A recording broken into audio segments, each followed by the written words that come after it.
Hello, hi, welcome once again to M5's English language learning program, Let's Speak English. I'm Gav Duncan and I'm here on your TV to help you learn English. Now, are you sitting comfortably? Yes? Good. And are you ready for today's lesson? Yes? Good. Okay, well let's learn English together. And welcome back. Welcome to the studio. Welcome back to where we make the fun. Yes, it's that time again. It's sometime in the afternoon and we're all here in the same place for the same reason.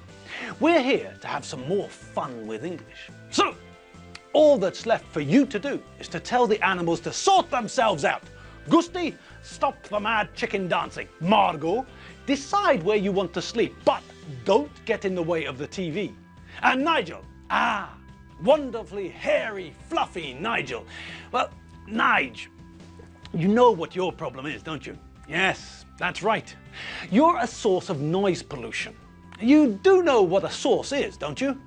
A source is where something comes from. It's the start point. An example of a source would be, I don't know. Well, think about the source of the Danube, for example.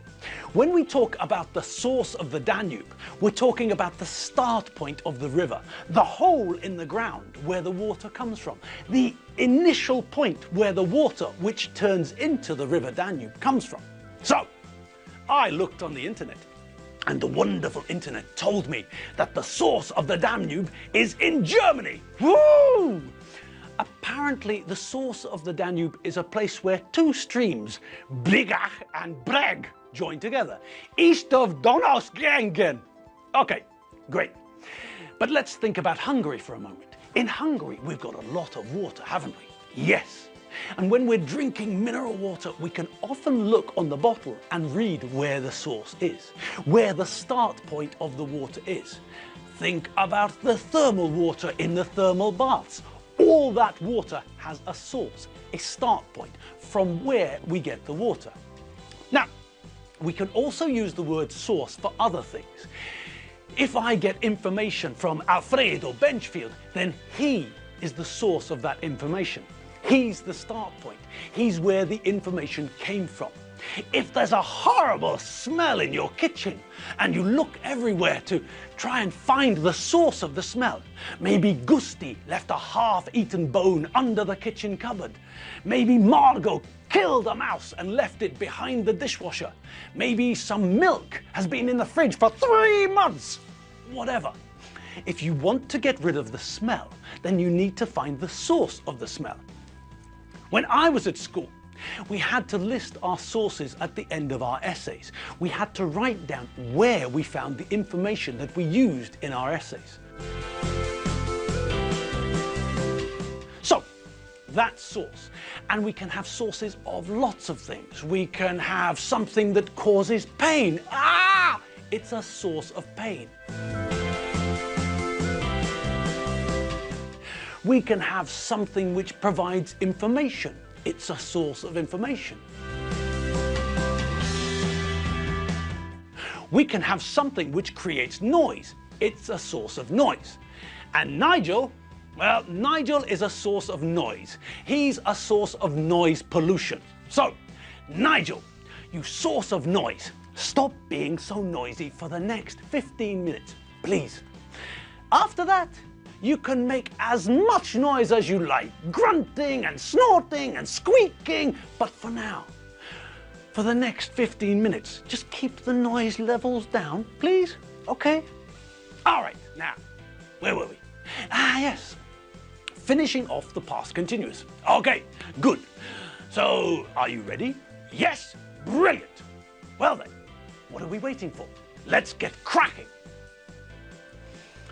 Right then.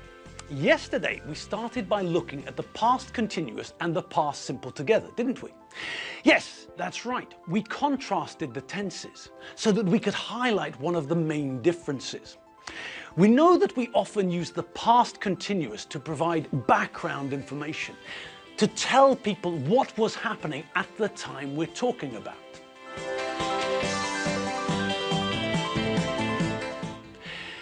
When I got up this morning, the sun was shining, the birds were singing, and mole people started coming out of the ground. Weird, eh?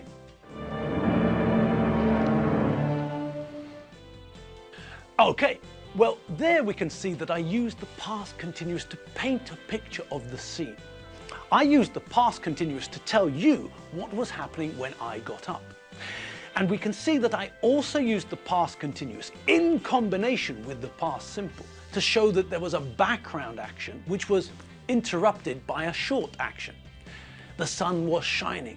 It started before I got up and continued after I had got up. The birds were singing. They started before I got up and continued after I had got up. And mole people started coming out of the ground. They started coming out of the ground. Great. So not only did I use the past continuous to paint a picture of the scene, but I also used it in combination with the past simple to show that something was happening when another thing happened. Now, just think about the difference between these two sentences.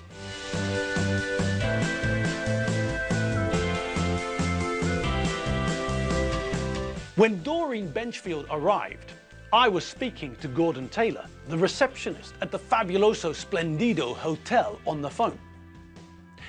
When Doreen Benchfield arrived, I spoke to Gordon Taylor, the receptionist at the Fabuloso Splendido Hotel, on the phone.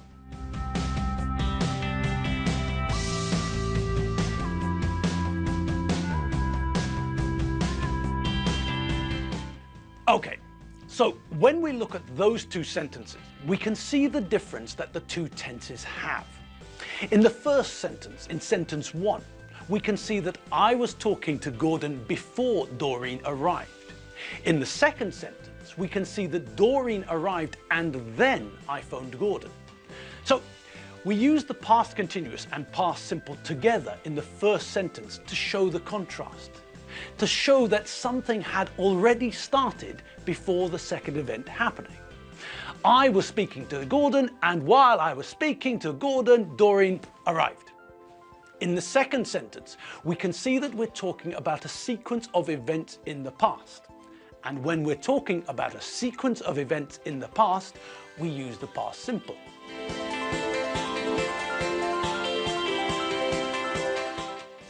Just think about when we tell people about our mornings. I woke up, I got up, I stretched, I rubbed my eyes, I went into the bathroom, I washed my face and brushed my teeth, I made some coffee, I got dressed, I drank my coffee, I unlocked the front door, I opened the front door, I stepped outside, I shut the front door, I locked the front door, I went into the street, I got on a bus, I went to work.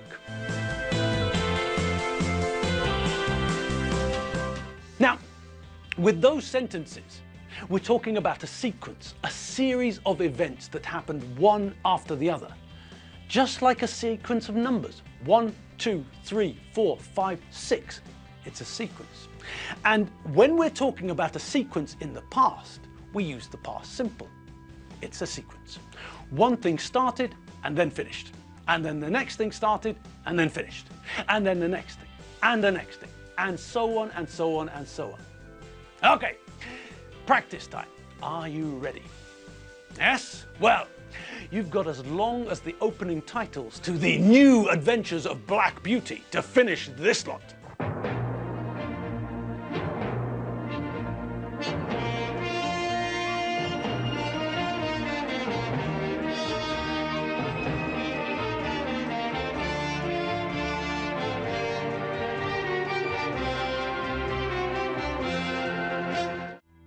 As usual, let's do the first one together, okay?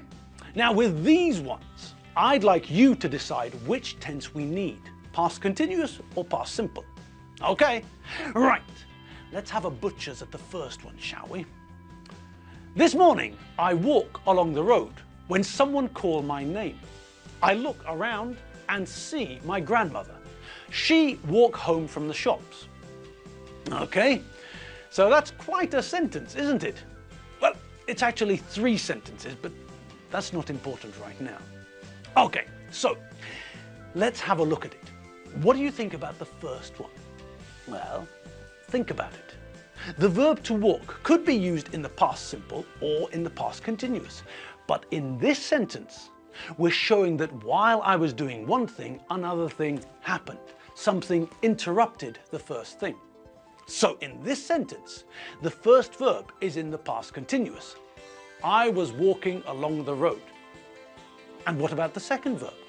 Well, that's the action which interrupts the first one. So there, we're using the past simple. Great. Okay. Now, what about the next sentence? Well, it's a sequence, isn't it? Yes, it's a sequence in the past. I did this, and then, after this, I did that. So, that means that we're going to use the past simple. Okay.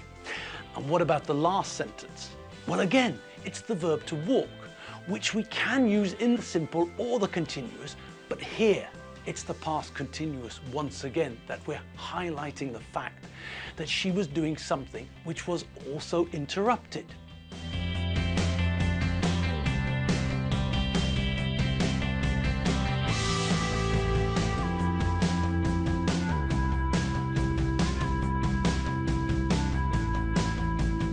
Okay, great. Now, on with the other sentences. Let's see what you can do with these. Maestro, hit the play button.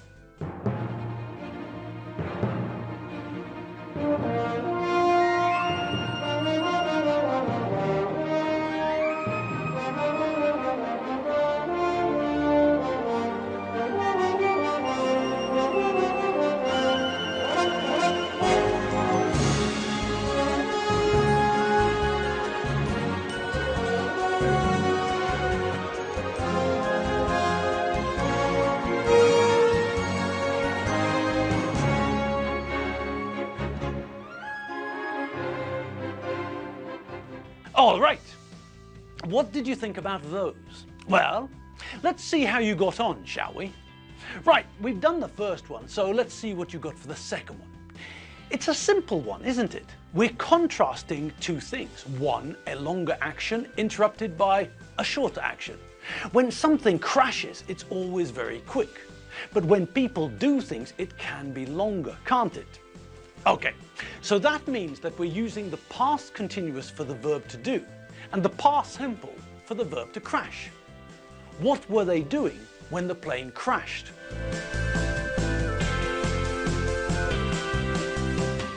Great! And on to the next one. Well, it's connected to the first one, isn't it? So it's the same situation.